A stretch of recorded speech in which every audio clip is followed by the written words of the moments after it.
Nah, sekarang inilah yang bisa membangkitkan jiwa-jiwa Nusantara, jiwa Jawi, wiji Jawa, bahkan wojo, wiji, dan wiji-wijo. Wah, ini apa Romo? Mantep ini. Nah, kalau ada namanya kiamat itu sebenarnya cuma akhir dari suatu peradaban. Siklus peradaban. Akhir suatu peradaban. Misalnya, ini peradaban mitologi akan berakhir. Maka kiamatlah peradaban mitologi. Dan akhirnya orang akan makin sadar, wah ternyata animisme itu yang paling real dan konkret ya. Padahal selama ini animisme dijelek-jelekin. Animisme disempurnakan. Karena animisme dianggap itu sangat primitif. Padahal sesungguhnya animisme itulah yang sesuai fakta. Ojo milih dadi wong melarat, ngger le nduk. Ning milih dadi wong sugih, sing gelem tirakat. Nek wong sugih kuwi mesti luwih kesempatannya lebih besar untuk memberi. Iya ta? Ning pesenku siji, nek kowe dadi wong sugih, modale sugih ati. Ya. Nek wong ki nek wis sugih ati bakal sugih ngelmu, wong nek sugih ati ro sugih ngelmu bakal sugih bondo. Nek wis sugih bondo angele bangkrut. Misalnya pun bangkrut hanya sebentar, gampang le tangi meneh dan bahkan lebih sukses. Wah, ini Sepele, sederhana. amazing. Yang kita ajarkan anak-anak sepele. Enggak, saya enggak mau kalau yang rumit itu karena apa? Aku enggak malah angel le mau itu. Wis sederhana bae. Jadi kalau mau ada teman-teman atau yang mau berguru lah, aku ini dudu guru. Gaib pun sangat objektif. Hanya saja yang bisa menyaksikan objektivitasnya itu hanya orang-orang tertentu. Tapi kalau semua orang sudah mampu mengasah mengising budi, pasti akan makin banyak orang yang bisa menyaksikan fakta-fakta gaib. Tapi saya yakin generasi penerus bangsa itu akan lahir orang-orang generasi kristal yang sampai bisa menembus sekat antara dimensi fisik dan metafisik. Sehingga orang tidak mudah lagi dibohongi dengan dongeng-dongeng mitologi.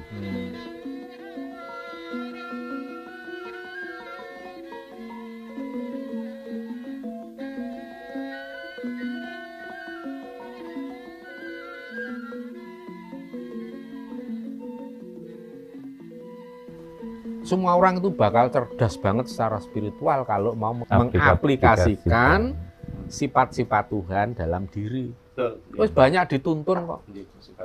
Ada pusaka Hastabrata, itu ya intinya menuntun. Mulat laku jantraning bumi, Bantala angkasa Bagaskara lan sak piturute. Itu kan wewarah seserepan atau ilmu bagaimana manusia Jawa mesti berselaras dan harmonis dengan alam. Wong nek wis iso nglakoni, wis iso patrap laku pusaka Hastabrata, itulah orang akan nggayuh sing jenenge kasampurnan jati di dalam hidup dunia ini. Itu yang diarani manunggaling kawula Gusti. Konsep manunggaling kawula Gusti itu familiar, gampang dirungokke, dihafal. Tapi apa sakjane? Ya kuwi sakjane kadar keselarasan perilaku kita dengan tata hukum keseimbangan alam. Wis ngono kuwi cekak. Nah, saiki contoh konkrete piye? Yang saya ngene. Wong kuwi nek ora menentang hukum alam ya toh, ya aja mbangun villa-villa mewah nang jonggol. Jonggol itu nggone gunung, biarkan ditumbuhi oleh pohon-pohon lebat. Karena itu menjadi resapan air. Apalagi Bogor kuwi kota hujan.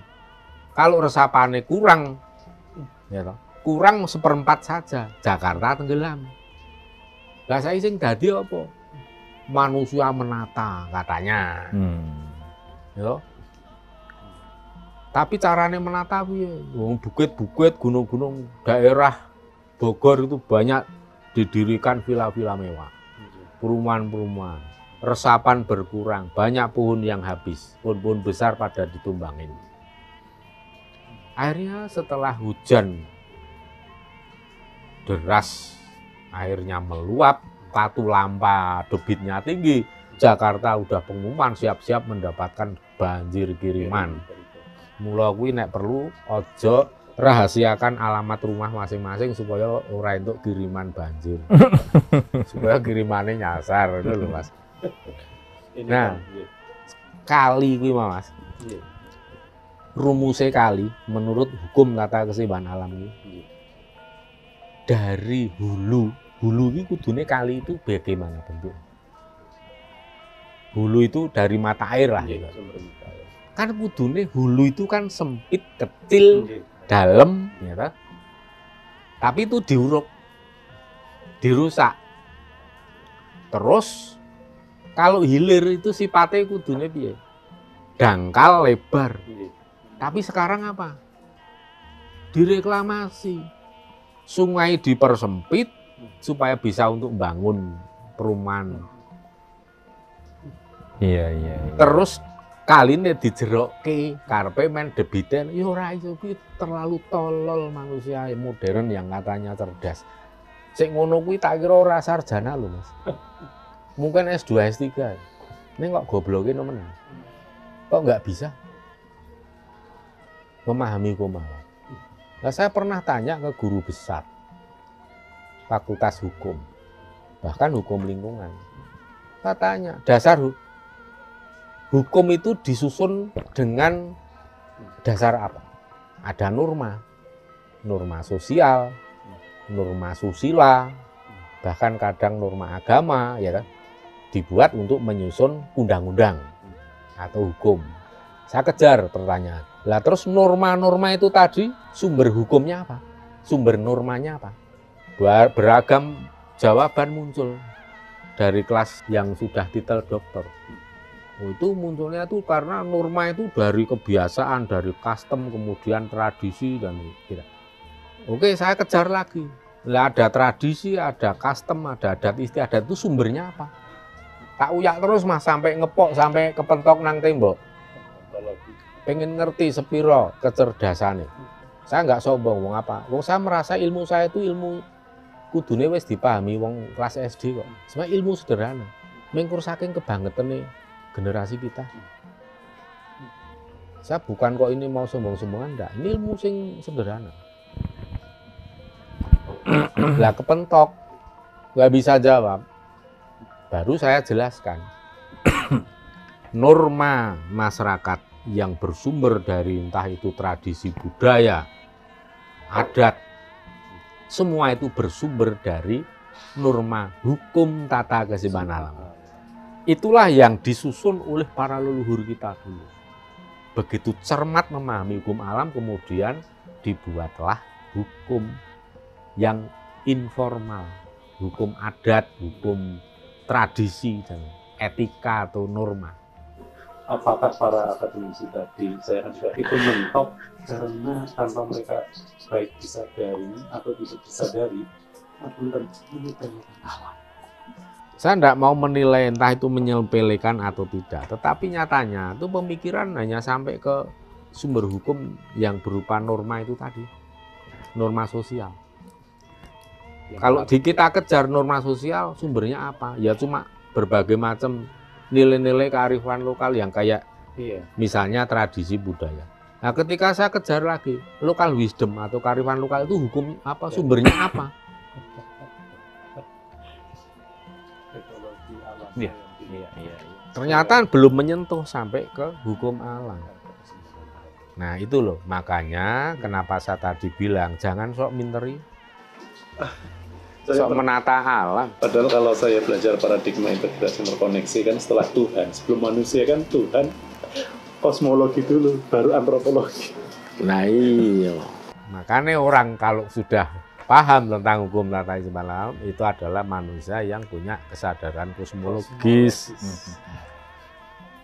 Nah ini Romo, kaitan dengan kesadaran kosmologis adalah kesadaran ekologis.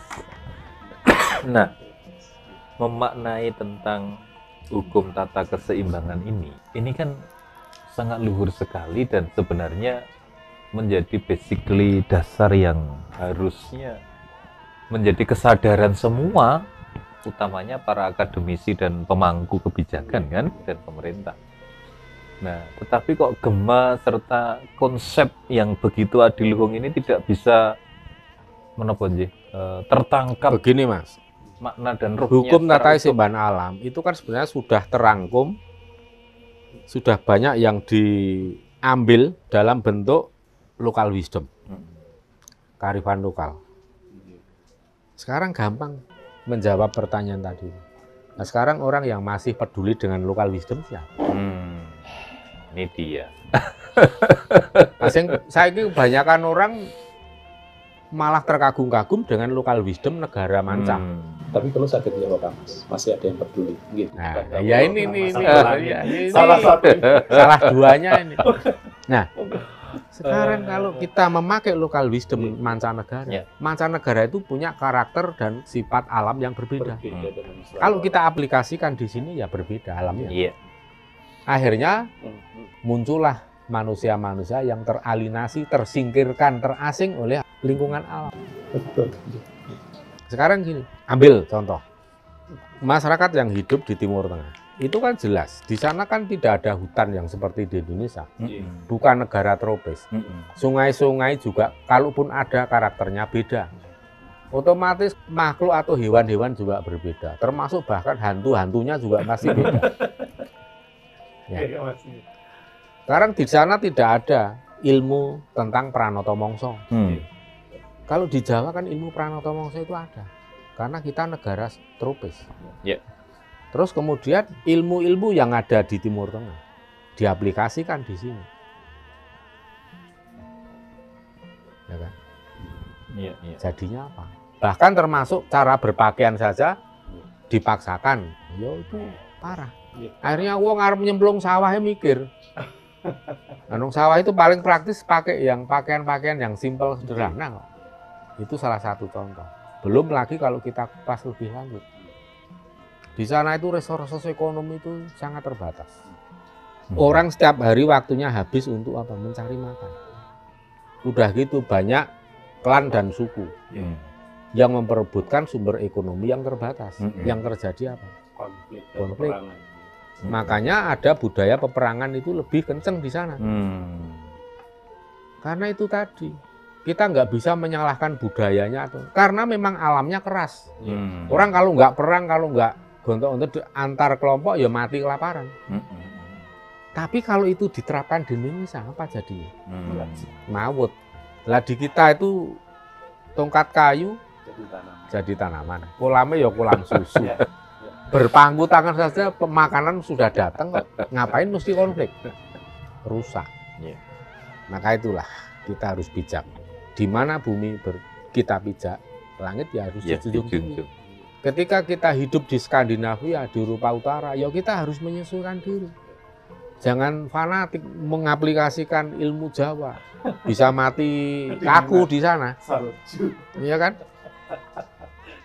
Ojo topo kungkum. Ojo topo kungkum nang kono, beku kae, Mas.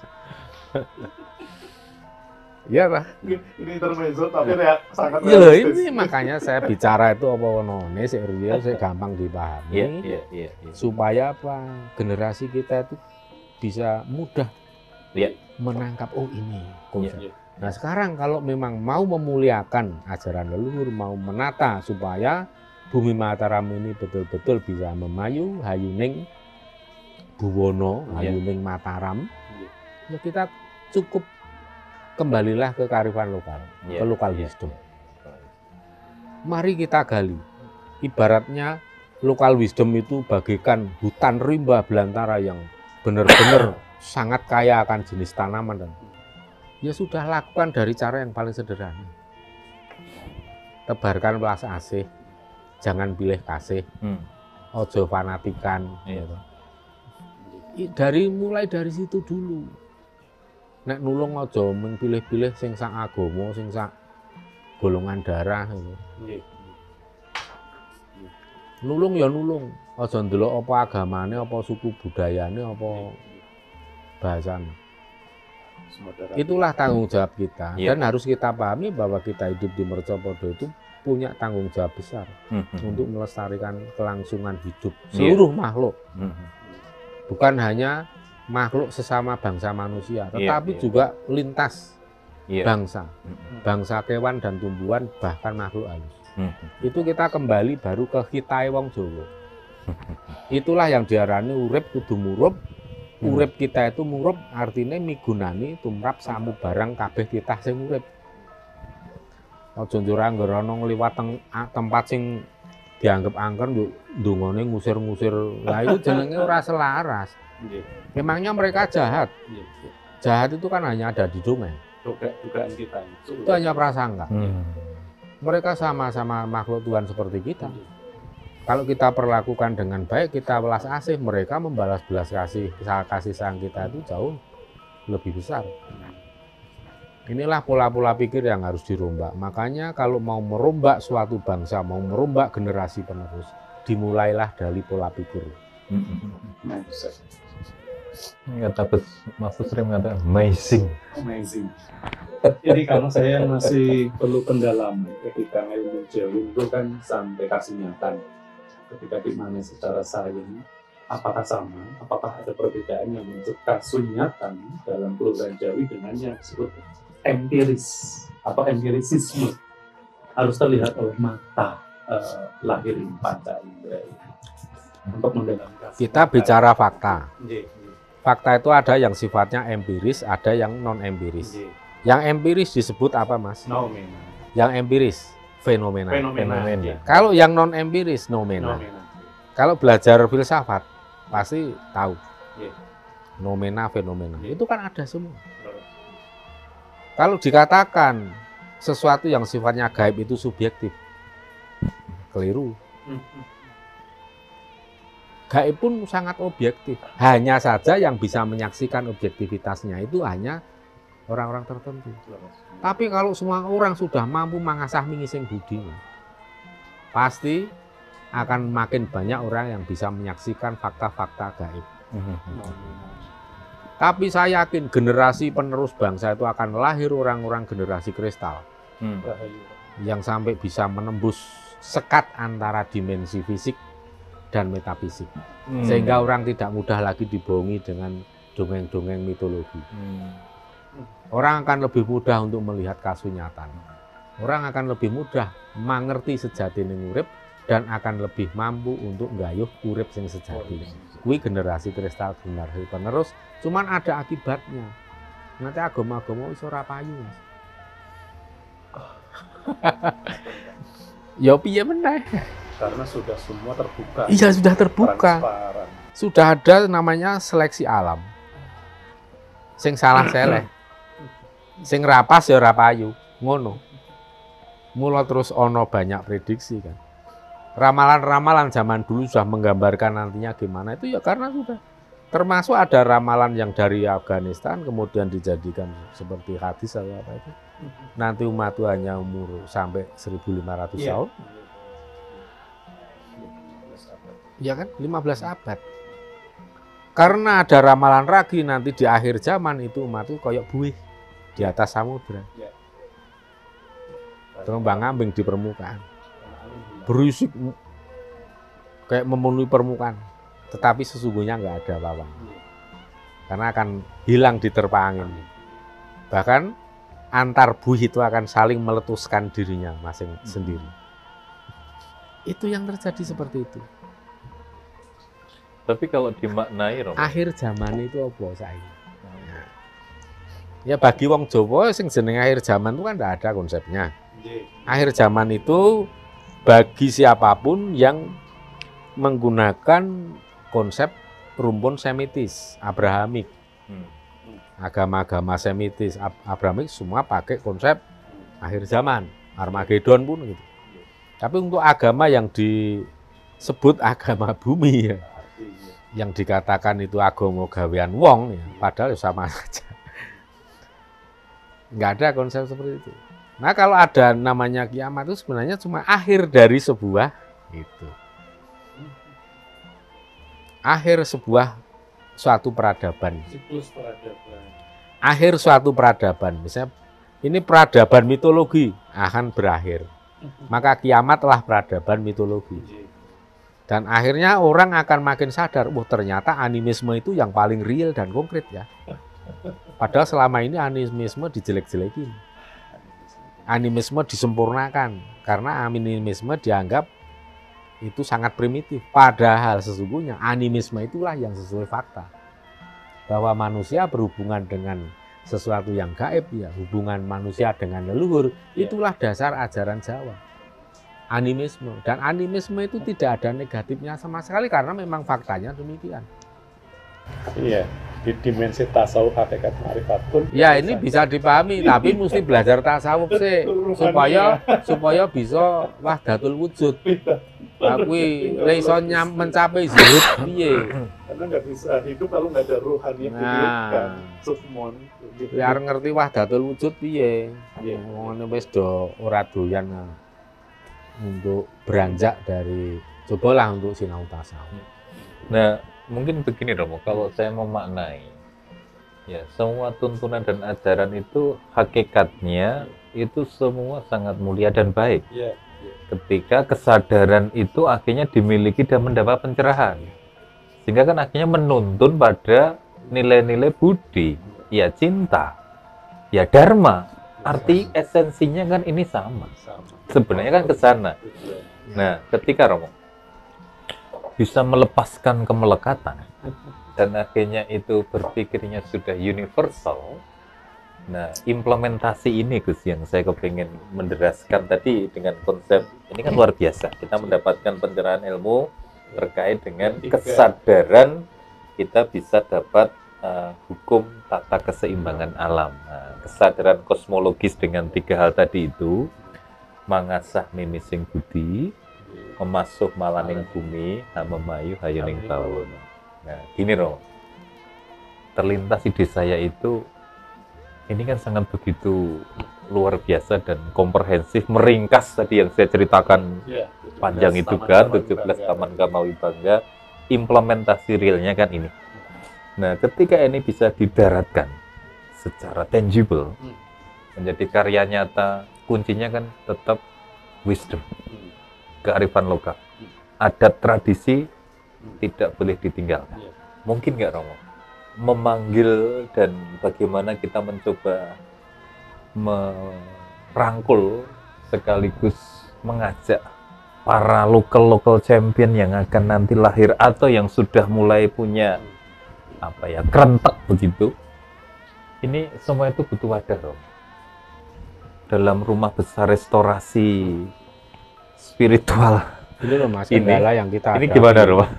Itu sebenarnya kita tuh melawan orang-orang yang tidak bisa, bukan melawan ya, tetapi membimbing orang-orang yang tidak mampu membedakan mana dongeng, mana kasunyatan. Dongeng atau mitologi. Bahkan dalam ilmu teleologi, keyakinan itu pun masuk dalam dongeng atau mitologi, ya kan? Nama aja keyakinan. Keyakinan kan bukan fakta. Kita bicara ilmiah ya ini ya. Keyakinan itu bukan fakta. Itu hanya sesuatu yang diyakini, sifatnya subjektif, ada dalam diri, dan tidak bisa diperdebatkan. Tapi sekarang kan orang memahami keyakinan mitologi sebagai sesuatu yang mutlak benar. Akhirnya apa? Ya semua orang mengklaim golek rebut benere dhewe. Yang terjadi adalah mental 3G.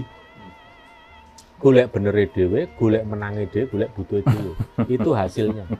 Coba kalau kita ini sudah memiliki generasi-generasi seperti di Eropa yang lebih pandai melihat mana mitologi, mana fakta. Kita tidak mudah untuk menjadi generasi yang gampang kena provokasi, adu mulut.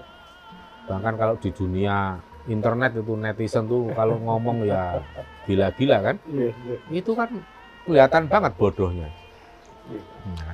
Nah itu makanya sekarang kita itu yang paling urgent itu adalah bagaimana membuat orang itu menyadari dan tahu paham yang mana mitologi, yang mana fakta. Mitologi, dongeng, keyakinan boleh Anda yakini, dan sifatnya dongeng, mitologi, keyakinan itu sama. Tidak bisa diperdebatkan. Maka jangan pernah ada perdebatan soal keyakinan. Debat agama ya adanya lucu. Karena keyakinan itu ada di dalam diri kita. Makanya saya tuh sangat menghargai keyakinan seseorang, apapun itu bentuk keyakinan, karena itu memang kemerdekaan dan hak asasi masing-masing orang. Seseorang meyakini bahwa dia itu adalah sebagai avatar zaman modern, yakin dan ya silahkan. Tapi kalau saya berhak juga untuk tidak percaya apa yang kamu yakini, kan gitu. Ya kan? Kalau kita menyadari bahwa keyakinan itu sifatnya subjektif dan ada dalam diri menjadi hak masing-masing orang, kita pun akan menjadi orang yang bisa menghargai keyakinan orang. Kita akan membiarkan orang dengan keyakinannya sendiri. Kita juga tidak akan pernah memaksa apa yang kita yakini untuk orang lain juga yakini pula. Karena kita tahu hukumnya, prinsipnya keyakinan itu apa. Ya toh? Orang kita bertiga aja membayangkan Tuhan itu sudah dengan 3 bayangan yang berbeda. Coba kalau saya paksa Mas Mahfud, Mas Supri, ayo kudu ngene iki lho, Tuhan iki sing ngene, sing bener iki kok sing tak bayangke iki. Dadine padu, Mas. Makanya biarkan. Itu kan menjadi cerita asik untuk dalam diri. Iya. Yang bahaya itu kalau itu kita yakini bahwa inilah mutlak kebenaran. Bubrah dunia ini. Nah, maksud saya tadi Romo, jadi lebih hal-hal yang sifatnya implementatif, seandainya memungkinkan bisa dilakukan adalah semacam ini, misalnya di tempat Romo Sabdo Langit.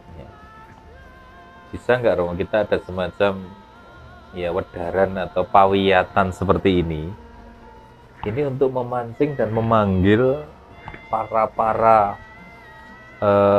local champion atau orang yang sudah tergetarkan rasanya mencari jati diri dan akhirnya untuk menemukan kesadaran kosmologis ini kan akhirnya tadi bicara Mataram itu kan menjadi pertautan Tirtayatra, ibarat kata kita brahmacarinya, ya kan? Bisa ngangsu di Brahmana dalam konteks ilmu-ilmu budi pekerti luhur ini. Kalau ini itu banyak milenial dan orang-orang yang terpanggil sehingga ini bertemu. Jadi niat saya itu Romo, kepengen iki sedulurku sopo toh. Itu loh. Orang-orang yang punya panggilan sama itu siapa saja toh. Mereka di mana saja toh. Yuk kita frekuensinya sama nih. Vibrasinya sama nih. Visinya sama nih. Ya, sudah. Tirtayatra, kita bertautan, kita bergandengan sehingga kita super team, bukan lagi kerja Superman. Dengan demikian, talenta, bakat, kemampuan, passion, itu kan masing-masing punya skill dan skill sendiri-sendiri. Tapi ketika dipadukan, nah inilah kejayaan Nusantara. Keterpaduan kan dahsyat akhirnya. Itu udah kita lakukan, Mas. Gitu dong. Sudah kita lakukan. Cuman kan untuk bertemu langsung kan kita tidak bisa. Kolosal. Sangat terbatas. Kita ada anak-anak KKSN. Itu kan kita memang didik, kita arahkan untuk menjadi orang-orang yang bisa menebarkan belas asih ke lingkungannya. Nanti akan terus seperti itu makin luas, ya kan? Tapi kan kita hanya mampu berapa orang. Dan itu dengan cara konvensional. Tapi sekarang ada dunia internet, kita manfaatkan. Kita melalui YouTube. Sekali kita ngobrol seperti ini, yang nonton puluhan ribu. Dan nanti walaupun tidak bertemu langsung, tetapi yang namanya rasa sejati ini saling terikat. Dalam satu frekuensi yang sama. Itu akan ada ikatan.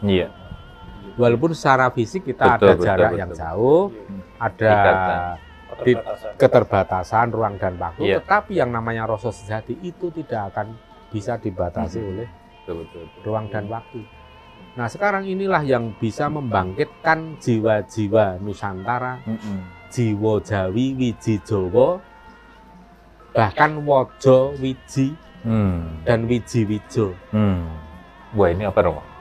Mantep ini. Ya ini wijine wojo.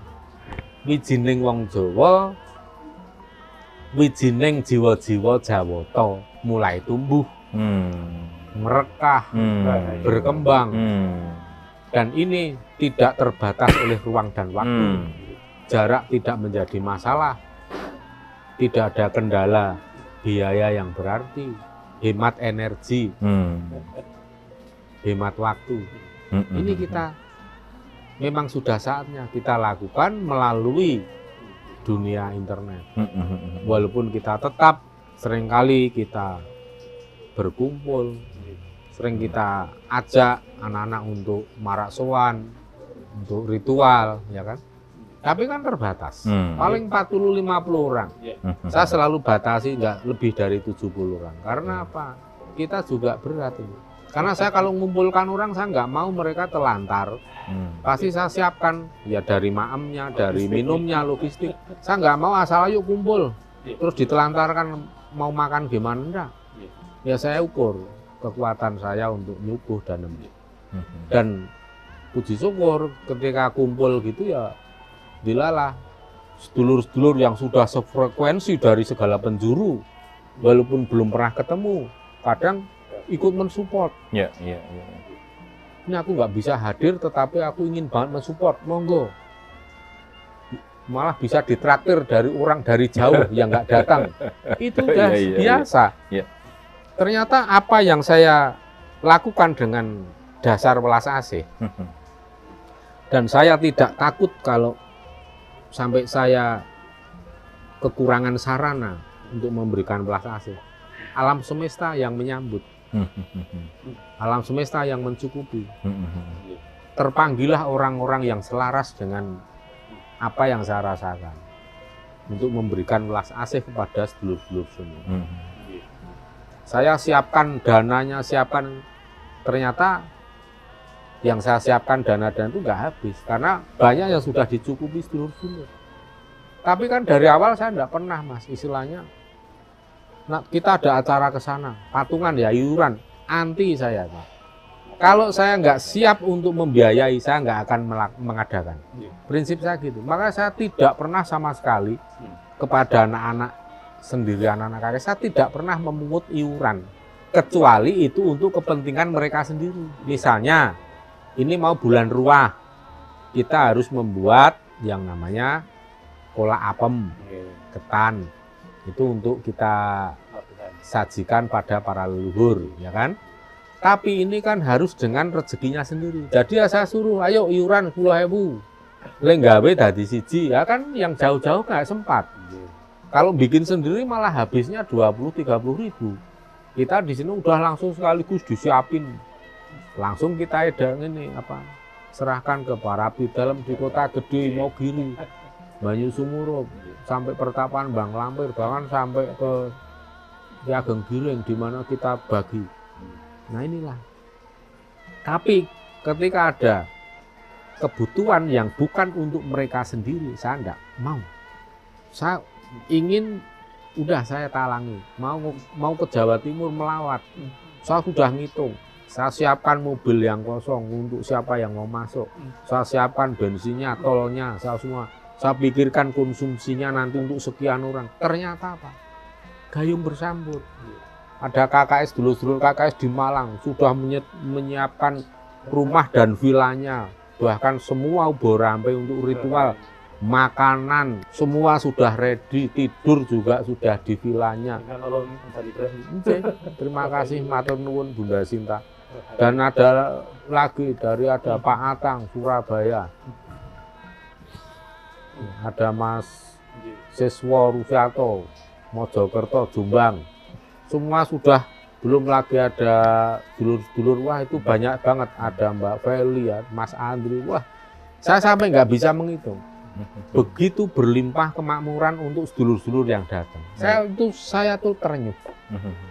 Jadi yang namanya welas asih pasti akan gayung bersambut. Ini namanya temu roson itu, Romo, ya? Iya. Jadi orang-orang yang punya frekuensi yang sama. Dan semua yang perhatian seperti itu, Mas. Saya hanya mengucapkan lirih dalam batin. Duh para leluhur, para kadewatan, Gusti ingkang ngakarya jagat. Sumangga kersa nyari rani piyambak. Bales sedaya kebecikan sederek-sederek kula niku. Ora lokak rezekine ning malah kebak pun ngoten niku. Wis nyatane ra ono sik sia-sia kok, Mas. Karena apa? Resonansi kebaikan Iya. yang dilakukan dengan tulus itu akan beresonansi. Iya. Itu yang namanya law of attraction itu ya Romo ya. Kocoroso Iya. sebab akibat pantulan baik itu tentunya akan resonansinya Pantulan akan lebih besar. lebih besar. Itu. Baiknya Makanya datang ke saya kita. ini tidak pernah takut ketika ada dawuh leluhur yang sekiranya memerlukan biaya yang banyak. Iya. Kalau saya itu hanya orang yang tukang gawe-gawe, tukang halu, ya saya kudune wong nganu sugih banget dhisik, Mas. Kalau pongko sok ngetopi biaya, ya kan? Tapi saya ini kan biasa, gitu. Karena saya mundi dawuh leluhur, ono neming sendika dawuh yang siap laksanakan. Leluhurlah yang bertanggung jawab mencukupi semua ini dengan menyentuh hati para generasi sedulur-sedulur yang sefrekuensi. Dan leluhur sendiri yang akan membalas kebencian, yang akan memberikan donga pangestu kepada mereka. Akhirnya apa? Kebaikan berbuah kebaikan itu. Iya.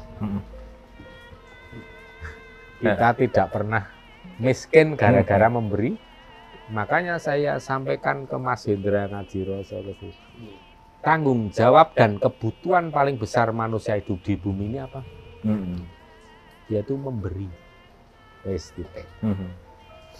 Kalau memberi itu menjadi kebutuhan untuk hidup kita, itu kita sudah mencapai level manusia yang selaras dengan Allah. Ning nek isih ngarep-arep nyadong, wis, kosek sinau meneh gitu. Nah, ini Romo, menarik sekali nih. Ternyata kan gerakan sudah dilakukan di ini namanya apa no? Padepokan atau bukan asram padepokan. atau Saya itu cuma bangun paseduluran, kadang-kadang itu kan kadang-kadean Sabtu Langit. Dan saya ini tidak ada istilah guru murid. Oke. Saya tiadakan. Di sini nggak ada guru, nggak ada murid. Neng kalian semua itu dadi keluargaku, dadi anak-anakku. Aku tak anggap wong tua, ya kowe tak anggap anakku. Sing anak sing lahir saka kembang telenging ati. Kewajiban tanggung jawab wong tua itu memberikan welas asih, kasih sayang, ya melindungi, ngayomi, ya bimbing mengarahkan anak-anak. Ora ono nilai transaksi. Jual beli tidak ada, ono neming welas asih.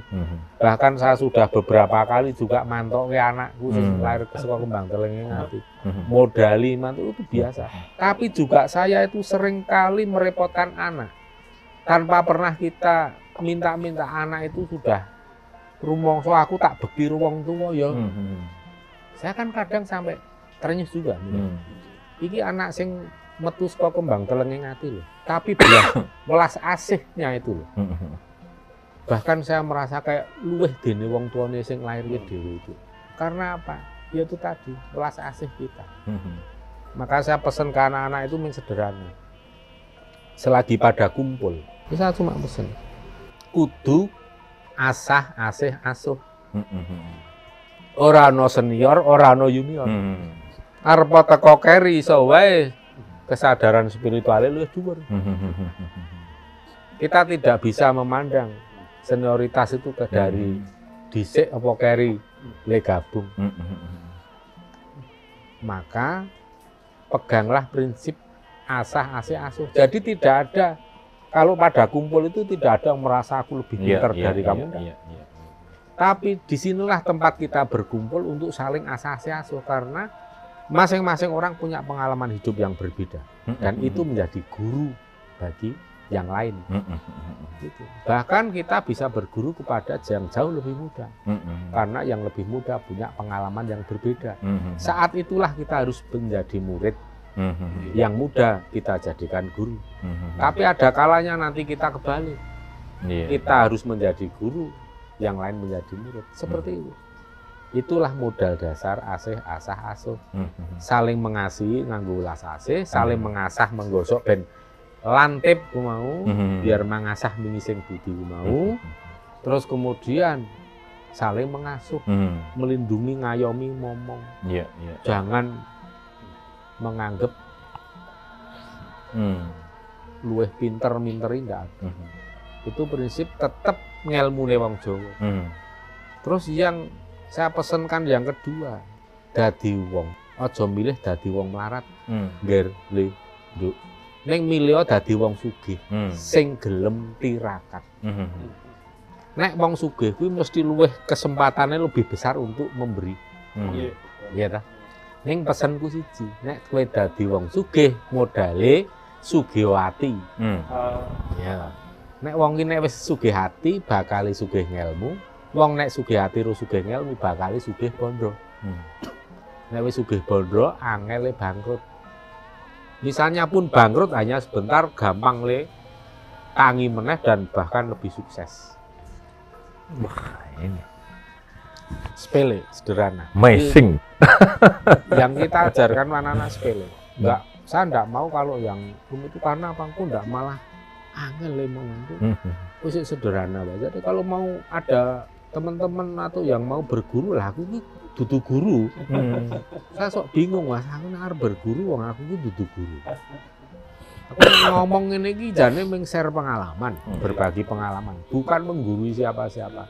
Ki aku ana pengalaman tak critake, nek kowe pengen ngrungokno, nek dene ora ya ora apa-apa. Bebas, demokratis. Ini implementasi yang menarik adalah ketika sudah ada koneksitas ketemu tueng rasa tadi itu, ini kan berarti komunitas dari KKS itu kan sudah luar biasa ini. Nah, maksud saya gini loh, ini ekspektasi dan ya jujur saya kepengen juga menjadi bagian dari keluarga besar KKS. Ngangsu. Terakhir Mas Wigung Prasongko terakhir. Kula sak dalu menika daftar dados putranipun Ibu alias Ibu Sabtu Langit sing kawan dosa setunggal. Nanti urutanipun derek. Nah, kira-kira Romo, ketika ini kan saudara-saudara kita, saya kepengen juga sama semangat saya sama Gus Mahfud. Gus, tuntunan saya itu ketemu sedulur-sedulur itu, kenalin sama Sabtu Langit, kenalin sama teman-teman yang lain, Pak Ardono dan yang lain ya. Ketemu sama ini anak muda Greg Sindana dan yang lain begitu. Nah, rasa saya itu kepuasan saya ketika ini ngobrol hampir 2 jam aja nggak terasa. Kalau frekuensi itu sama, vibrasi itu sama. Nah, ini kerinduan saya itu loh, ketika bertemu dengan sahabat-sahabat, saudara-saudara, sedulur yang ketemu tueng rasa tadi, itu akhirnya di situ terjadi pertautan tadi. Inilah Mataram itu menurut saya. Nah, pertautan, pertemuan ini, Romo Sabto ngendikot cetha sekali, harus terjadi asa-asa ini. Jadi asa-asa ini kan artinya kita belajar bersama, mengisi, sharing, berbagi, dan mempertemukan senioritas, ora ono junioritas, ora ono murid, ora ono guru. Nah, tapi kita harus selalu siap menjadi guru dan harus selalu bersemangat untuk menjadi murid. Luar biasa. Ini harus dipegang prinsip. Saya selalu ngajarkan ke anak, Ger, Nduk, ojo pernah mengaku menjadi guru. Tapi kemana-mana pun kamu berada, kamu bersemangatlah untuk menjadi murid. Tapi suatu ketika jika kamu dipaksa menjadi guru, ya siapa? Apa sing wis mbok alami, ya critakno. Kuwi akan menjadi guru yang baik bagi orang lain, bahkan untuk dirimu sendiri. Tapi bukan awakmu ning kuwi pengalamanmu sik dadi guru. Dadi mula aja sombong, aja takabur, mentang-mentang rumangsa luwih sugih pengalaman aja. Itu kita punya pengalaman tuh hanya sekupireng dibanding orang banyak. Mula kalau pengalaman orang banyak juga kita ngrungokke, kita pelajari, itu akan menambah ilmu. Maka kalau kita semangat menjadi murid, pasti ilmunya tambah terus. Ning nek wong wis ngaku dadi guru, ya wis. Mula aja mbiyak mulane ana sing bekas murid ya. Critane iki le muni wong iki mbiyen muridku, Mas. Ning saiki apa ngomong nek dadi maha guru, sat guru apa-apa. Malah maha guru ya wah iki jane wis iki terus terang itu murid, kalau dibilang murid ya itu murid sing paling gagal gitu. Jadi karena kadang masih membawa nama-nama saja dia. klarifikasi. Saya nek muridku tenan orang ngono kuwi itu ya muridku sik gagal. Ngono kuwi. Nah, maksud saya tadi Romo, ketika sudah ada ketemu chemistry ini, ya kan, tentunya kan sudah melalui proses ini. Pencarian kan akhirnya ketemu frekuensi dan vibrasi yang sama, sudah menemukan kristalisasi bahasa saya para satria-satria ini kan leg workers, pekerja-pekerja cahaya yang sudah mendapatkan pencerahan dan kepingin ketemu sing podo rasane gitu kan, tueng rasa itu. Nah ini sangat begitu menurut saya baik ketika dihidupi di rumah besar kita ini dengan sesuai talenta dan bakat tadi itu mereka bisa saling bersilaturahmi untuk mengimplementasikan karya nyata itu sehingga di sini menjadi sebuah teamwork yang luar biasa. Jadi ibaratnya sudah menemukan kecocokan rasa dan di dalamnya itu ada persembahan ketulusan yang sama. Ini proses bahasa saya percepatan begitu untuk menuju pada kebangkitan peradaban Nusantara dan tentunya kesadaran bersama tentang kosmologis terkait dengan kita itu bisa memaknai hukum tata keseimbangan alam semesta ini luar biasa loh Romo, menurut saya. Paling pusing kalau ditanya gimana caranya menjadi anggota KKS. Gini loh Mas, KKS itu nggak ada kartu anggota, nggak ada daftar nama anggota, tidak formil sama sekali. Gua ngarep mlebu metu daftar. Gua ngarep ngaku dadi anggota ya iso, kapan wae arep ngaku ora dadi anggota ya iso. Bebas. Karena begini prinsip saya tidak mau mengurusi organisator seperti itu. Saya tidak mau terjebak seperti apa yang dilakukan oleh para spiritualis zaman dulu yang mengorganisir spiritual kemudian diinstitusikan menjadi agama. Kalau kita sudah menjadi institusi, ini harus pakai identitas khusus. Oh, KKS itu harus begini karena identitas organisasi. Saat itulah kita mulai terkurung, terkungkung dan terpenjara. Padahal saya sendiri selalu menganjurkan, kowe berguru aja karo berguru karo alam semesta, karo wit-witan kewan. Berguru kayak guru sing paling sejati, mursyid sejati ya wit-witan kewan mirip. Guru yang paling jujur. Nah itu harus guru yang paling jujur. Saya justru menyuruh anak-anak saya KKS itu untuk kowe berguru karo sapa wae, saya enggak pernah melarang. Dan saya selalu mengingatkan ketika kamu ketemu seseorang yang menjadi gurumu dan mencoba untuk mengikat kamu supaya jangan atau melarang berguru pada orang lain, saat itu tinggalkan dia. Karena itu akan memenjarakan. Ingat ini dan untuk seluruh pemirsa pembaca bisa dipakai prinsip ini. Kalau mau cari guru, carilah guru yang sangat demokratis, yang menyuruh kamu untuk berguru kepada siapapun dan apapun.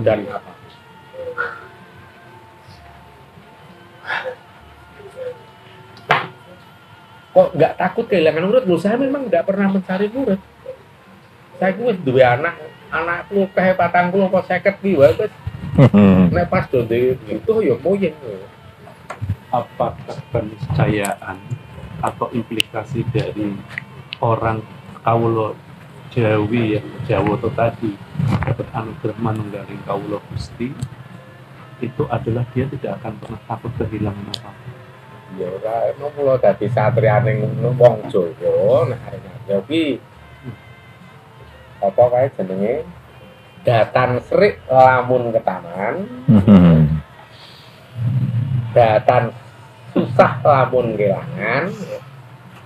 Walaupun gue angel dipraktekkan, tapi harus selalu belajar setiap saat. Tatak nih. Seperti yang namanya kesabaran. Tidak ada yang batasnya. namanya batas waktu belajar sabar.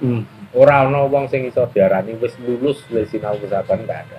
Beda jam, beda detik wae iso. Kadar kesabaran itu iso beri. Ngelih wae iso gawe wong ilang sabar. Apa meneh liyane ngelih. Ya. Itu ya. Maka ini kita juga sampaikan bahwa adanya konsepsi Mataram yang menyatukan Iya. Grendel menjadi sebuah simbol-simbol markabah spiritual. Iya. Yang sudah dirancang dari dulu oleh para leluhur, sehingga ada kata-kata Mataram. Jadi, Romo, sebentar Romo. Romo, ini tambahnya Romo. Jadi saya menemukan tambahan kata menarik ini, Gus Mahfud. Rohnya Mataram tadi, untuk bisa suci tadi, Mataram Mater, ini kan berarti dikuatkan Romo Sabdolangnya dengan Mataram M tadi, untuk belajar mangasah mimising budi duru M kan, memasuh malaning bumi, memayu hayuning bawono, akhirnya bisa suci, mater, muria, mulia, mukti, moksa.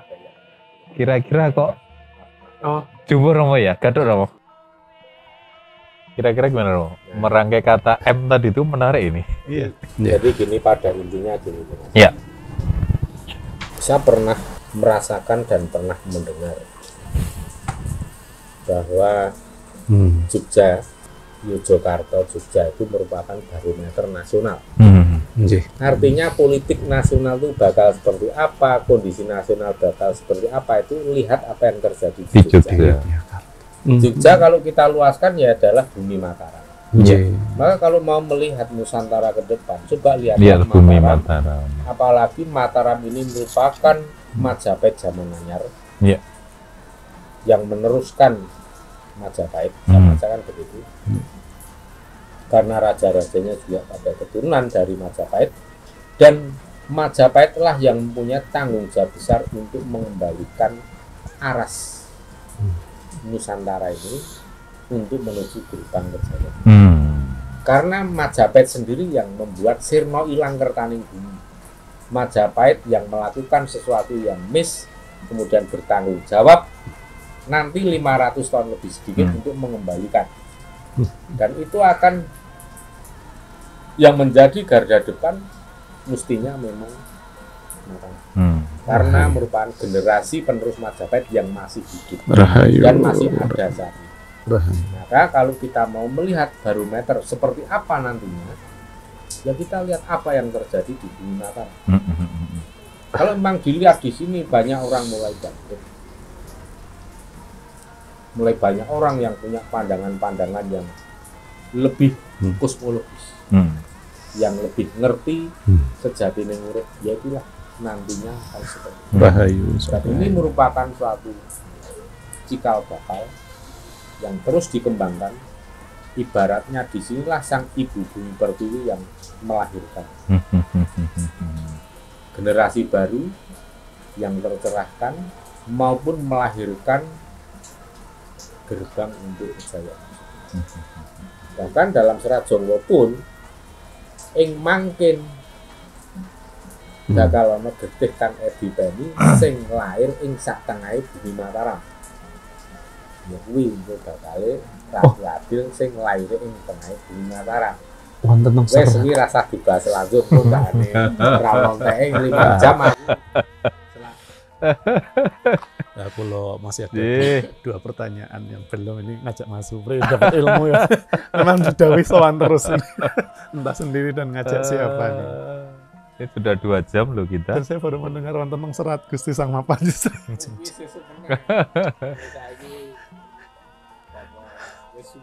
Jadi Kang Mas, saya tidak ada pertanyaan tadi, sebenarnya di awal mau tanya tapi di akhir malah sudah terjawab apa yang harus dilakukan di Mataram, Yogyakarta, Diningrat. Dan sudah ya, Mas Mahfud sudah melakukan walaupun pelan-pelan sekali. Ya, silakan Mas Supri, monggo kalau ada pertanyaan. Matur sembah nuwun sangat. Ini kanugrahan sekali. Saya sangat begitu bersyukur. Ya, akhirnya saya meyakini law of attraction itu ke niat saya itu gimana caranya bisa sowan Romo Sabdolangit. Dan saya kok ya nggak pernah cerita ya. Ini Gus, artinya yang saya yakini bahwa Kocoroso itu memancar dan memantul itu dikonekkan dan akhirnya ditemukan itu kan saya yakin. Jadi saya bersyukur, matur sembah nuwun sangat Romo, ini daging semua. protein dan vitamin. Rahayu Minerkan sedaya dan sangat migunani. menambah wawasan dalam dan Nggih. tentunya semoga Nggih. itu Ya bermanfaat. mugi-mugi saged murakabi tumrap sedaya titahing gesang. Amin. Amin. Rahayu. Sampun maringan wilujeng rahayu. Rahayu. Amin. Rahayu. Bondo lan Sagung bejo lan Dumadi. teka saking kersaning Gusti jinurung kasengkaken dening para leluhur Nusantara manggih jaya jaya wijayanti. Rahayu. Suluman-sulumun slamet Rahayu. rahayu saking Kasumbatan. Amin. Kasumbatan. Rahayu. Matur nembah nuwun.